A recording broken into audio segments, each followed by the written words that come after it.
What's up, everybody? I'm Ness Eagleland. You're listening to What Burst My Smashballs, a podcast dedicated to why I hate the new Smash Brothers. This episode, we're going to be talking with another Gamefaqs user, Austin4E. I had to grab him for the show when he thought that I was delusional for thinking that Cloud could be a possible third-party character. So, let's see how it turns out. This week, I'm here with Austin4E, and the first one that we wanted to get started on was third-party wants and debate. Yeah. Okay, what characters did you want? Oh, man. When I think about third-party characters in Smash, I tend to think of, like, you know, the classic, they have ties to Nintendo, stuff like Bomberman. I would love to see Bomberman Smash Brothers. I know it's very unlikely, obviously, because now I believe Konami owns them. Yeah. Well, that'd be fine either way, but I haven't seen, like, Bomberman in a while, to be honest. What was the last game you had? Last game he had, I remember he had, like, a party game being developed for the Wii or something. I don't know if it ever came out. Did you play it? No, actually. Okay. I just remember seeing it before. Something about some Bomberman. It looked like a Mario Party game, but with Bomberman. It was kind of lame.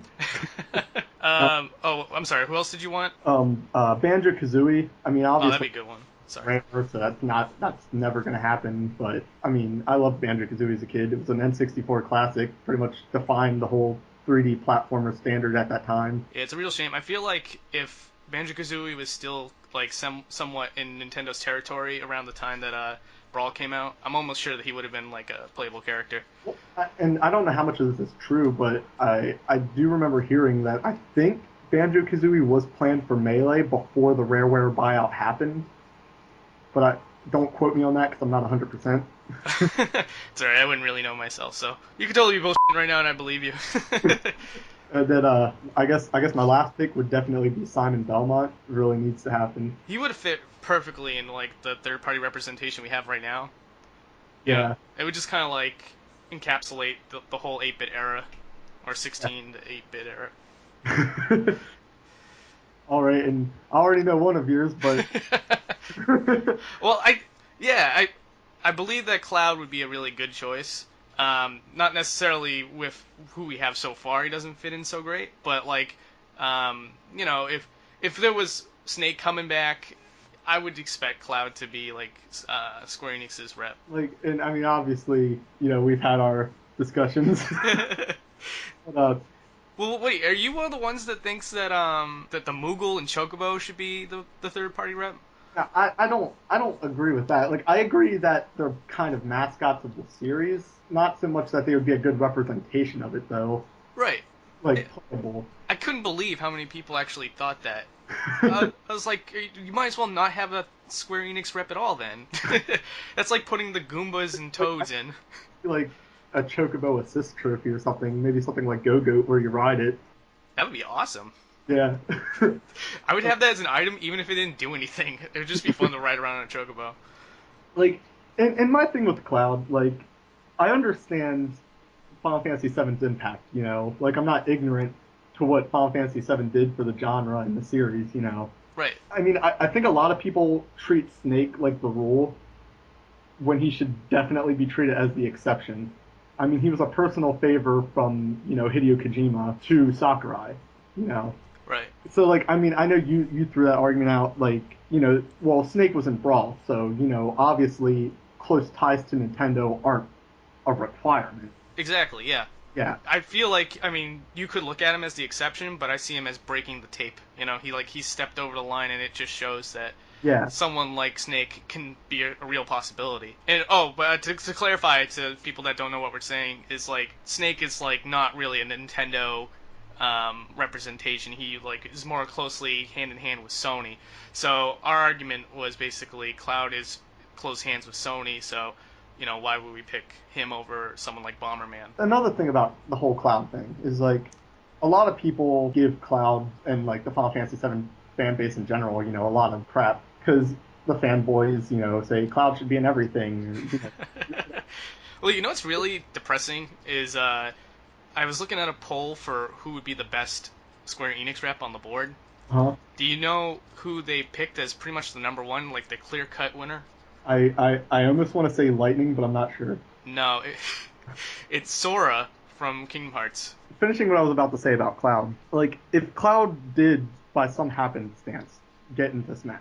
I wouldn't be like upset with it. I wouldn't be like, oh man, I'm so mad that Cloud, one of the like characters that define JRPGs, is in Smash. You know what I mean? Like I'm not Really? gonna rage about this. It sounded like you would have on the forum, but Just like it's weird. Like I have characters that I think are logical and make sense. yeah. And I have characters where like even if I like the characters, I just don't think that they make sense. You know what I Oh, mean? I gotcha. I don't know. I've just like growing up, I've always wondered like what it would be like if Cloud and Link could go toe to toe. But I have more important things to think about. But as a kid, that was like one of the big things, you know.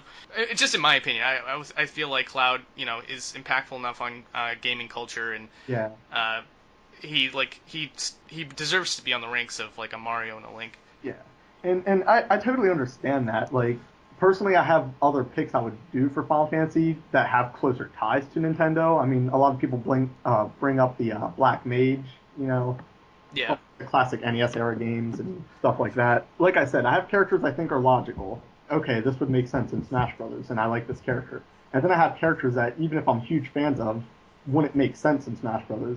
Like I wouldn't necessarily be upset if they were there because I like the character.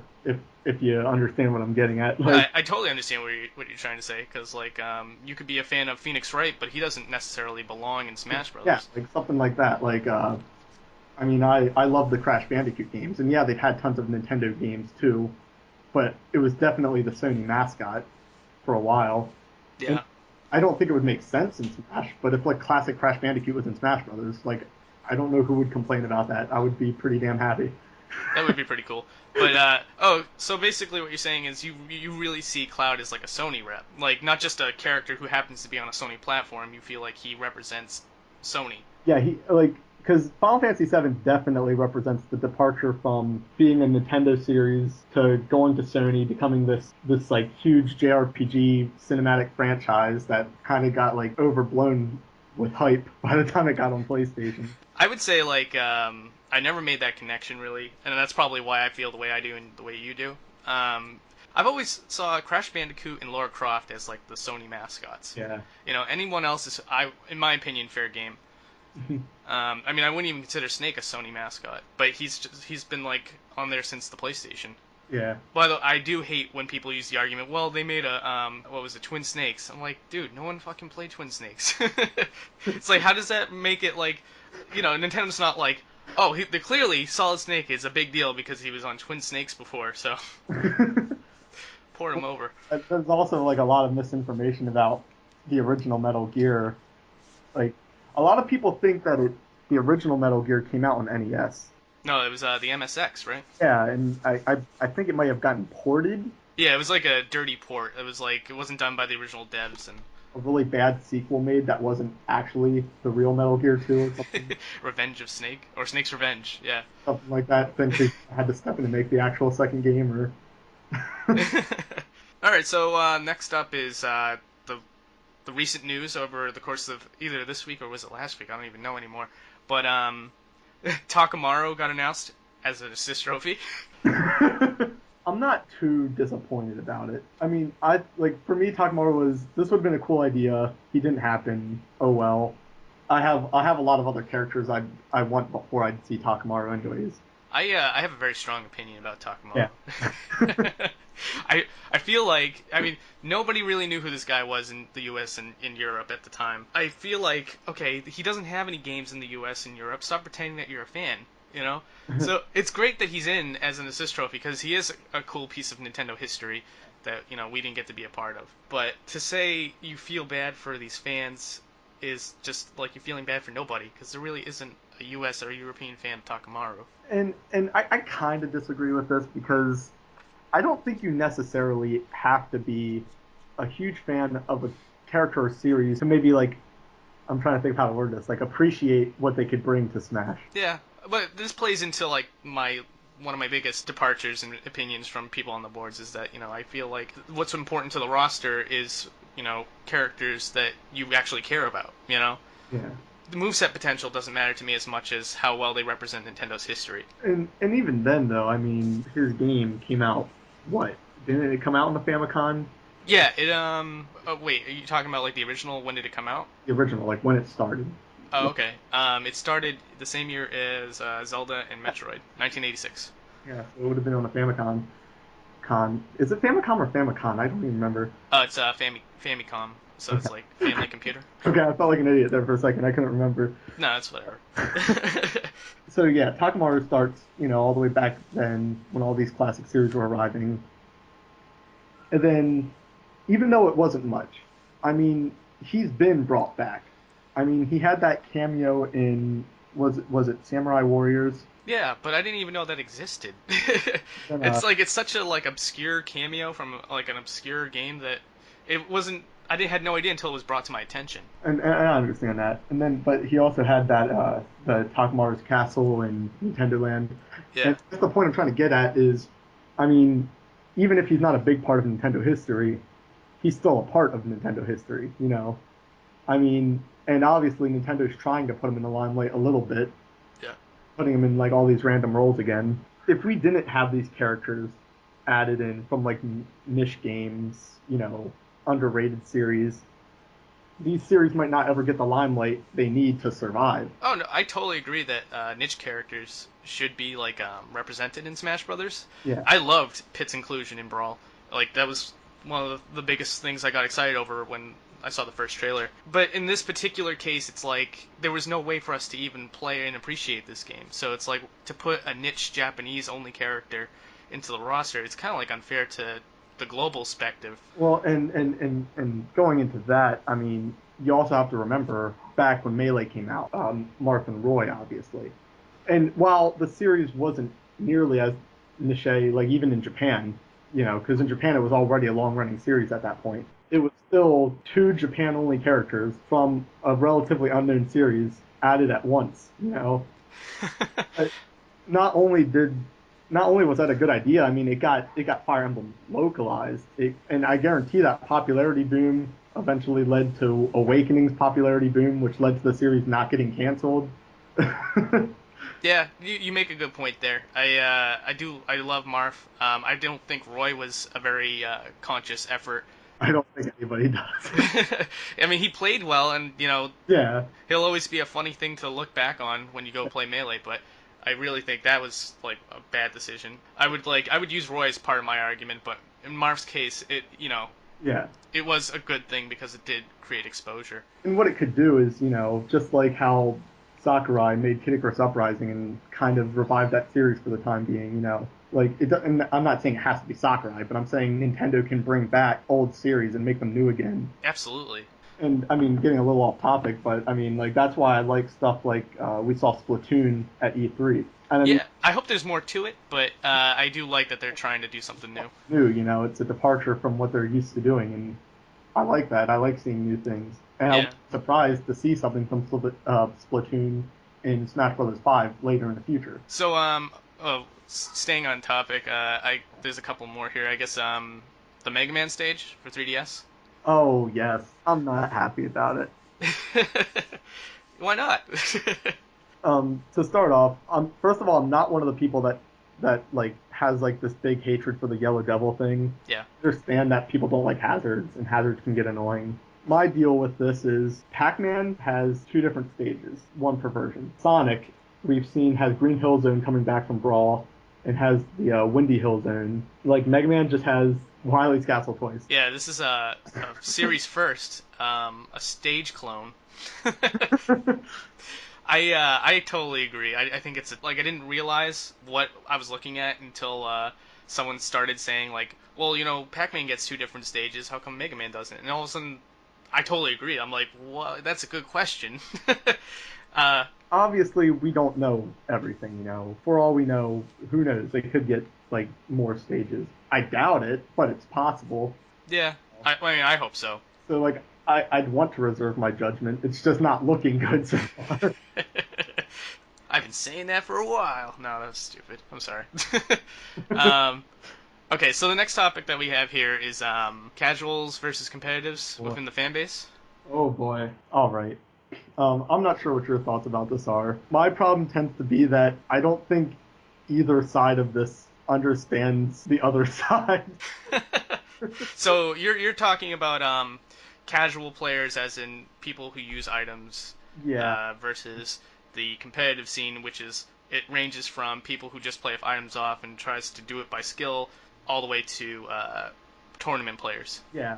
And I mean, it goes so much deeper than that. I mean, one big problem I see a lot is you have these kind of pseudo competitive players, the kind of people that like think I play with no items on Final Destination only, therefore I am like a competitive Smash player. Why isn't that person a competitive Smash player? What I mean is like you take people that like, understand techs and stuff, Okay. understand counter pick, tiers. I mean, you have the people that know how to play the game and look at the game in depth, zoning, strategies, and Yeah. and all of that. And then you have the kind of casual competitives that they don't know the text very well. They know the terminology. They might play around with it every now and then, Hmm. but they consider themselves competitive just because they play no items Final Destination only. Oh, okay. See, my definition would be the former that you were describing would be like tournament players or hyper competitive, and then competitive can, like I said, it would to me it would range between people that just play with irons off and do Yeah, neutral stages, all the way to people that know the tech. they're still playing competitively. But I guess what I'm trying to get at is you kind of have this problem where the people that play at like local tournaments, maybe they're not too serious into the game, but they still play, items off and try to play competitively. They try to speak on behalf of the people that play at higher levels, if that makes sense. Yeah, that makes perfect sense. I could see how that could be aggravating. So, Um, so that, you just call them scrubs. That's what I call them. like so you have this problem where there's like these people at the lower levels throwing out terms, complaining about landing lag and hit stun and everything, but they don't even really themselves understand What they're talking what about. they're talking about. They just complain for the sake of complaining. How would you rate yourself? What would you consider yourself? I would consider myself probably pretty casual. I mean, maybe in the middle ground. I try out techs. I do wave dashing and all that, and like melee, L cancels and whatever. But Now, wait, is your version of casual? Do you play with items off, or does that mean you do play with items on? I mean, I kind of do whatever. I mean, if I want to play competitively, I'll turn items off, but I'm not very serious about it. Oh, okay. Like, I'm not trying to go out the tournament to win or anything. I'm playing mostly for fun, even if I get competitive. I guess if I was to weigh in on this topic, I would say I do hate exactly pretty much what you said, only on like a more general sort of way. Like I don't like how casuals will scrutinize competitive players, and then on the same end, competitive will scrutinize casuals and try to argue who is supposed to play the game correctly. Exactly. I mean, it's just people trying to tell other people how to play a game, and it's like, just play the game. Right. Just enjoy it the way you want to enjoy it. Like, don't get bothered by people that play differently from Yeah, you. and like getting back onto what I was saying, like, you have these kind of competitive players throwing out terms they don't understand, complaining for the sake of complaining, and then, obviously casuals get upset because they're like, you're insulting this game that's fun, like no matter what. I mean, I don't have to play competitively to have fun. Stop being mad at my game. Yeah. Oh, yeah. One of the things that really bothered me, and I remember reading this, was someone said like, oh, Mewtwo King, who's a tournament player, was saying like, oh yeah, they nerfed this. This is a little slower. He was just going over what is technically different from the Yeah, game. He wasn't weighing in on what he thought about it. yeah. And people on the forums were like, oh, he needs to just go back to his troll hole or something. Like, like stop making fun of the game. He It's obviously like, hates this game and is not giving it a chance. exactly. Like Mewtwo King, you're talking about the guy that took the time to study all the frame data for Brawl when nobody else wanted to, just to be the best. And people are just like, well, it's just not melee, so he doesn't get it. And it's just funny that if he had said like, I don't like it, that would be one thing. Yeah, But to get so upset and say like, he's just a melee lover over the fact that he was just telling you what was different.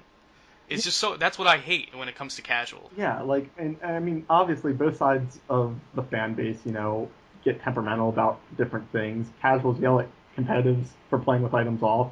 Competitives yell at casuals for saying they could win if they had items on, and all of that. It's just a lot of animosity for no reason. And the thing is, I mean, a lot of high level players, people that were at these tournaments they held already and everything. I mean, they've given their fair evaluations.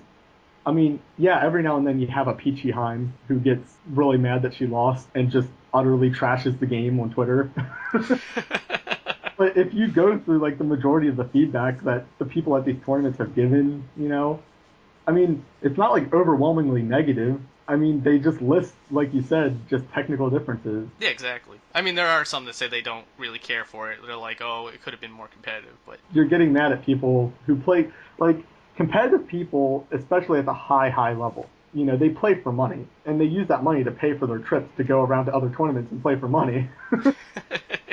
So if the game doesn't play the way they want it, you can't get mad at them for that. I mean, I can't get mad at them for having their own opinion, but I definitely have no sympathy for someone's like, well, this isn't paying my bills. Like, it's like, well, he didn't make it so you could pay your bills.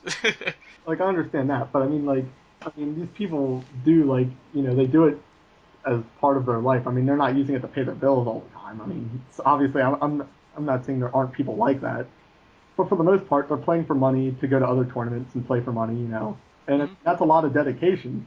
So if it's not up to your standards, I mean, can you really fault them for? Well, sure. I mean, I would say that if you're a truly competitive person and you want to win at this game for money, then you adapt to what's different about the game. I mean, no, you're at no less of a disadvantage than the person that you're playing against when you're playing the same game. So to have something that's removed or different is just something you have to adapt to. Yeah, and I understand that. Like my thoughts on Smash Four at the moment, and I mean, I'm not saying I have like the most valid opinion on this, but it is a competitive game. I mean, Oh, sure. the things about Brawl that made it absolutely not competitive, like random tripping, Oh, yeah. uh, the lack of hit stun, like stuff like that. I completely understand why that didn't take off competitively because these are aspects that completely negate skill out of your control. I mean, it's not your fault. You literally couldn't do anything about it. Like, Yeah, tripping was a terrible idea. I don't think anybody liked it.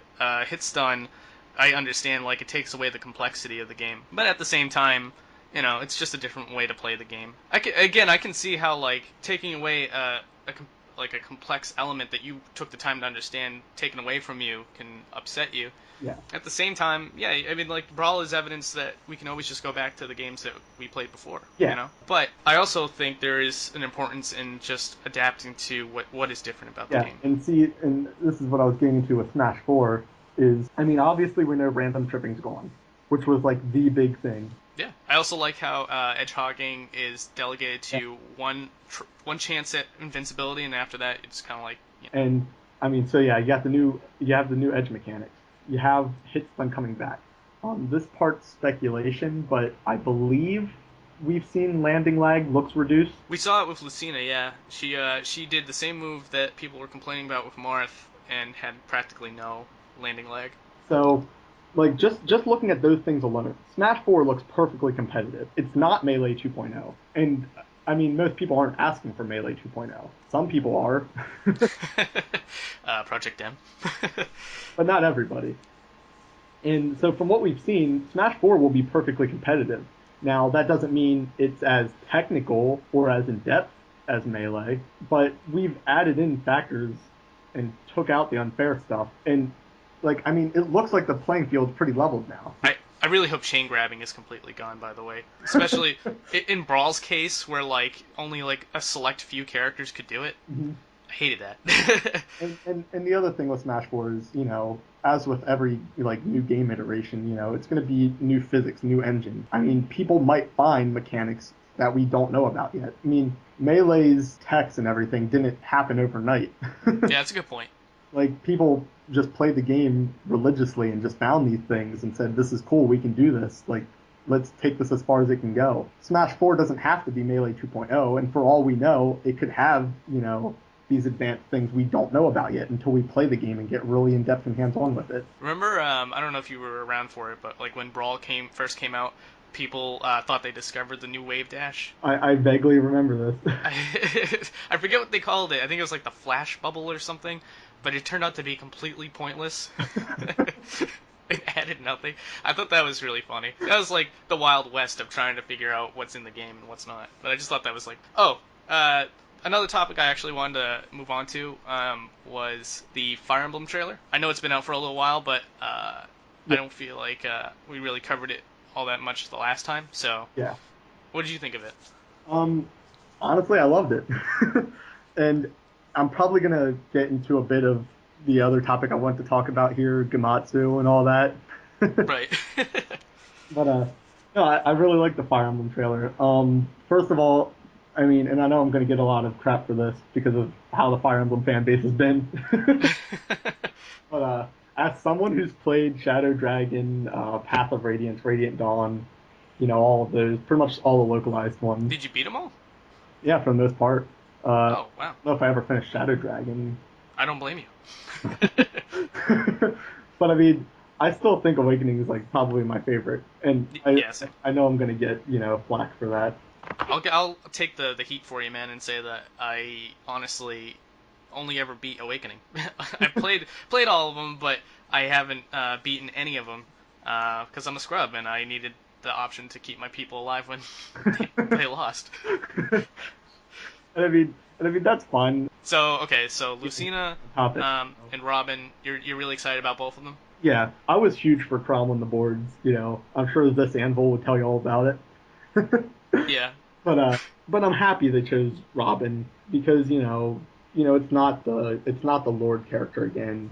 It's Right. the tactician. It's the magic and sword user combined and everything. I had a reaction video to it. I honestly was expecting Shulk the same as everyone else. Yeah, yeah, To find out that it wasn't Shulk, Gamatsu, which is a very famous leak that predicted 9 characters in a row, was false because it didn't have Shulk. That he promised Shulk, and Lucina ended up being a playable character who was not part of the leak. yeah. I blew my mind. I loved it. I absolutely loved seeing Lucina. But then when Robin came in, I was like, oh man, they're overdoing it. Crap. At the same time, though, I mean, you should be a little glad because Lucina ended up being a Marth clone, and I called it months ago with Lucina because I remember maybe a year or two when people were like, when Awakening was like first coming out, and people were like, asking for Fire Emblem Awakening characters in Smash, and there was a big Lucina fan base at the time. I was one of them. Yeah, and I kept saying, I like Lucina and all, but you guys realize she's probably going to be a Marth clone. Of the game just disguised as Marth, and Yeah. I got a lot of like flack for it. Like, no, she would be totally unique. Like, she would totally have all these crazy things. And It was altogether possible that she could have had a unique moveset, and it is a shame. obviously, But the possibility was there, but I knew it uh, was going to be similar to Marth. yeah, But I was honestly, if I had any expectations that she was going to be in the game, I thought she was going to be an alt for Marth, which I would have been just as happy with. yeah, and So like that would have been fine too. I mean, and see, I'm not upset about it because she started as an alt for Marth, according to Sakurai. right. And I mean, making her own character didn't take any more work or effort or time than it would have been making her an alt, really. The only difference is now she's on the character select screen. Right, yeah, exactly right. Well, I said the same thing. It's like it's a difference between selecting her through clicking on Marth yeah, versus placing a coin over a box. yeah. So it's like, what are you so upset about? So people get so mad about this whole concept of slots and the roster screen and everything. I think there's some merit to being concerned about the roster. However, when you're talking about roster slots, you're not literally talking about the grid. You're talking about having this character in over another character that took like 3 weeks to make or something. I don't even know how long it takes to make a character in Smash Brothers, but Like even the CG art for Lucina would have already been made if she was an alt costume, because she would have been selectable through Marth alt colors, which would have meant the CG art was already made. Like literally, all they did was crop her head off the CG art and make a character select box. People are like vehemently upset about this. well, they can just deal with it because she's awesome. Yeah, Ro- like I don't even mind. Like Lucina was one of my favorite characters. I knew she was going to be a Marth clone, but I'm okay with that. Marth was like my main, anyways. But Robin, on the other hand, I have more of a problem with him Oh, or her. And I understand the unique move set. There's a lot of people that strongly believe that as long as the move set's unique, it's fine. But in my case, like, I don't like Robin because it's an avatar. and I had this complaint too, like the day the trailer came out. And I mean, I got over it, but yeah, there is the fact that a lot of characters in this new Smash are basically just avatar characters. I almost feel like you can be guaranteed that the reason for this is Sakurai's obsession with trying to get more female characters. Yeah. Oh, yeah. It's definitely Because with, turning. with avatars, I mean, obviously you can just give them male, female. I don't know what people's opinions are on this. I would have personally chosen Micaiah Is she the one with the white hair? Yeah, yeah, I think my little buddy from the second episode said the same thing. yeah. Which Like I would have went with Micaiah because then you have it's not a generic Avatar character, you know. It's like an established character. It fills the niche for like magic users, and it's a female. Like if Sakurai really wanted to do it that bad, you know. I would have liked Hector because of the axe. Yeah, but so I mean, I got over the Robin thing. I'm not too upset about it, but I agree. Like, there's a lot of Avatar characters when we could be using actual established characters. Yeah, someone had said to me like when I had made this point first, he said, "Well, what about the villager? He's an Avatar character." And my response to that is that I was never really happy that it was the villager, but I was still overwhelmed by the fact that we at least got a Animal Crossing rep. And that's almost exactly how I felt at E3. Like, I was happy we got an Animal Crossing character finally, but for me, it was always Tom Nook or Rossetti. Yeah, Never the actual villager. I never thought the villager would get in. And I think the real thing that bothers me a lot with these Avatar characters is the fact that Miis are playable. that's just terrible. we could like complain about that for a full hour. I guarantee it. No, no, What, you like the Miis? no. Oh, okay. I have a lot of angry posts about that one on Gamefaqs. I'm sure people can find them and show you. Like, my thing though is, like, we already have the Miis. Do we need like 4 or 5 other Avatar characters? That's what I'm saying. Yeah. I hate it. I absolutely hate it. The silver lining for me was maybe all those leaks are fake. Maybe the villager fulfills that Avatar role and that we won't get the Miis. Yeah. And we still got the Miis, and they put so much freaking effort into them too, which is even worse. Gosh, I'm so angry about the Miis. I can't even begin. So I'm going to. I don't blame you. So, what are your thoughts on Gamatsu, All right. I know this is going to be an unpopular opinion. which is totally fine on this podcast? That's yeah. But I still personally think that Gamatsu has some credits. I'm not saying it's infallible. I'm not saying we should like definitely 100% expect the rest of the leak now, because I mean obviously it got Crom wrong, and it didn't have Lucina, it didn't have Robin, it didn't have Rosalina. I mean, you can't like believe it 100%. Obviously, is what I'm getting at. But what I do think is there's a lot of I guess the word would be coincidence, sort of, surrounding this leak that I don't think you can just straight up ignore. He said it was Shulk, Chorus Men, Pokemon from X and Y, and Palutena. And right away, that's when people started doubting it again. They were like, oh, throwing out Pokemon from XY. It's not specific. Right. Well, then after Greninja gets confirmed, Sakurai talks about how when they originally planned the roster, they had chosen a slot for Pokemon, but hadn't decided on anything yet. That's true. Yeah, so there's kind of this possibility. But I feel like if he knew that information as well in advance as Sakurai had let on, Yeah. He would have said it like at the pre E3 leak, because I'm sure that was around the time that Sakurai couldn't decide who he was going to put in. However, he predicted X and Y characters so close to Greninja's actual reveal that at that point it was locked in that it was Greninja. And I mean, and I'm going to stress again, like, this just opens up the possibility. This is all speculation. Obviously, we won't know till the game's out. Right. No, absolutely, yeah. So this opens up the possibility that whenever he got his information was really early on in the process. Okay. Okay. So if you accept that, after the Fire Emblem trailer came out, there was that interview with Sakurai where he said early on in the process he was originally set on Chrom because everyone expects Chrom, everyone expects the Lord from the next game. The only thing that doesn't stack up though is like if this is all old information, why didn't he say it pre E3? And I mean, obviously we won't know until the game comes out. We'll probably never know why he chose to leak it the way he did. I mean, who knows? He could have just randomly said, "I'm going to leak half of it now and half of it later." I mean, we really will never know until the game's out. He's like a Sakurai-esque leaker. He times information. There is one thing that still is hard to ignore, and that's the fact that he sent an email saying, "Enjoy your Shulk reveal." I actually do want to talk about that then. Okay. So, if we accept the possibility that he could have known the roster so early that the Pokemon rep wasn't decided, it's also possible that the original draft or whatever this list was he got his info from could have just had Crom thrown on it before Sakurai changed his mind. And I know people say that a lot of people use the excuse it probably went through Sakurai's mind for like a few minutes and he changed his mind. Oh, I gotcha. Yeah.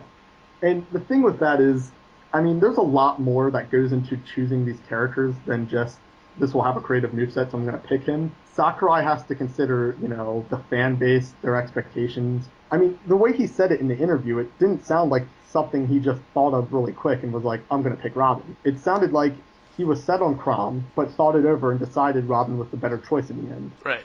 So I don't know. I just you make a lot of good points, and so I'm not saying that like your yeah, speculation is incorrect, but I guess personally the burn of getting Robin and Lucina when it wasn't predicted, but more importantly, like if he's an insider and he's trying to prove that he's an insider, and he says enjoy your Shulk reveal tomorrow, yeah, and then we get a Fire Emblem trailer instead. yeah. I feel like that really hurts his validity. And I think he kind of got cocky and arrogant, and all the fans expected Shulk that day. The Shulk or the Xenoblade creators retweeted that direct or whatever, that trailer. So I think the leaker just got a little cocky and was like, "Oh, Shulk's gonna get revealed." So I guess the last topic that we have is speculation about unannounced characters. We kind of scratched the surface with third party, even though it was really more like discussing Yeah, what would make sense and what wouldn't. yeah. I'd like to know who do you think might actually make it into the game? Shulk, I don't know. Maybe Gamatsu was legit or not. I would love to see Shulk, but I'm not betting on that anytime soon. Yeah, at this point, it's just ridiculous how many people we have with swords and stuff, and has an anime-esque Um, art design. So, like, to have Shulk, and I didn't even really like Shulk that much. Maybe I didn't get far enough into the game, but he just kind of seemed kind of vanilla. Um, to have him in the game, it would have been fine if there wasn't so many Fire Emblem characters and stuff. yeah. But at this point, I disagree with that, but if I get into this argument about anime characters and sword users, this will end. So, moving on. okay, no problem. And then even if Komatsu was true, I don't think that would be it. He never said Rosalina. Obviously, if he had outdated information, we got Lucina and Robin, so who knows what else he has wrong. Like, regardless of Gamatsu's legitimacy, I think there was way more beyond what he told us. I I have this really bad feeling that most of the roster is being revealed, and like all we have left is the unlockable characters. And I think maybe like we'll have like one or two newcomers come out of that. That Um, I kind of get that feeling too. I really hope not. I would hope they hide some newcomers, but yeah, I get where you're coming at there. It doesn't look likely so far. yeah. As for stuff outside of the scope of Gamatsu, Yeah, I was gonna say one of my guesses, and again, this isn't necessarily what I want; it's what I predict. I think there's a good chance of a WarioWare character coming in, only because like no one's expecting it. Sakurai clearly loves WarioWare because of Brawl, and we don't have Wario yet, which would make sense if you think of the idea that possibly he might be thrown in a yeah. character reveal trailer. Well, and actually, bouncing off of that theory, Rhythm Heaven is made by the same creators as WarioWare, Oh, I know that. Yeah. which is why they have like similar art style and everything. And the Chorus Man actually cameoed in a game in Wario. Yeah, I don't know if that was it. I swear I saw the Chorus Man cameo in one of the Wario games out. So like obviously, I mean, right there could be your newcomer trailer True. tying the two together. Oh, that's true. That is very true. I mean, that's speculation, Yeah, obviously. if I was to go off of, or rather not go off of Gamatsu League, I would have guessed, like if I was to narrow down who I think it might be, I would just put my bet on Cricket. He's the only actual fighting character from WarioWare. Yeah. So, and I know that a lot of people would disagree and say that I'm an idiot. I would have said Ashley, but we know how that went. Yeah, exactly. I was pretty sad in that day. I think it's really funny how we got Ashley revealed so early, and yet we still don't have Wario. Oh, yeah. Well, same thing with like we saw the polar bear from Ice Climbers, the items from Mother, like That's true. Yeah, you're right. and then getting away from Gamatsu as far as newcomers, and holy shit, here comes this bomb that I'm a little afraid to start. Okay. But, I'm ready. Ridley. You know, it's funny. Every time I discuss Ridley, it never seems to be that hot of a topic as people expect. What do you think of Ridley? Like, I mean, I could go on forever about this. At this point, I'm just gonna give the short of it. Okay. I think Sakurai danced around the subject way too long for him to not be something different. Whether that's playable or whether it's some kind of new boss thing we don't know about yet, I don't know. Mm-hmm. But But do you think he's playable? I hope he's playable. Well, I mean, I hope he's playable too. I think, but if I was to take a guess, I'd say that I believe that he's going to be playable. I think it's pretty likely. I mean, Sakurai's shown that he likes to tease and dance around the subject a lot with newcomers. Right. To make him not a playable character at this point, like, it's just mean. It's the best way I can describe it. I mean, no one gets excited over a boss that came back from Brawl. Yeah, okay. So to like be like, hey, check this out. We're not going to talk about it for another like 5 months, but It's a thing that you obviously know what it is, but you can't see it. it's a boss. Like, are you fucking kidding me? I waited 6 months for this.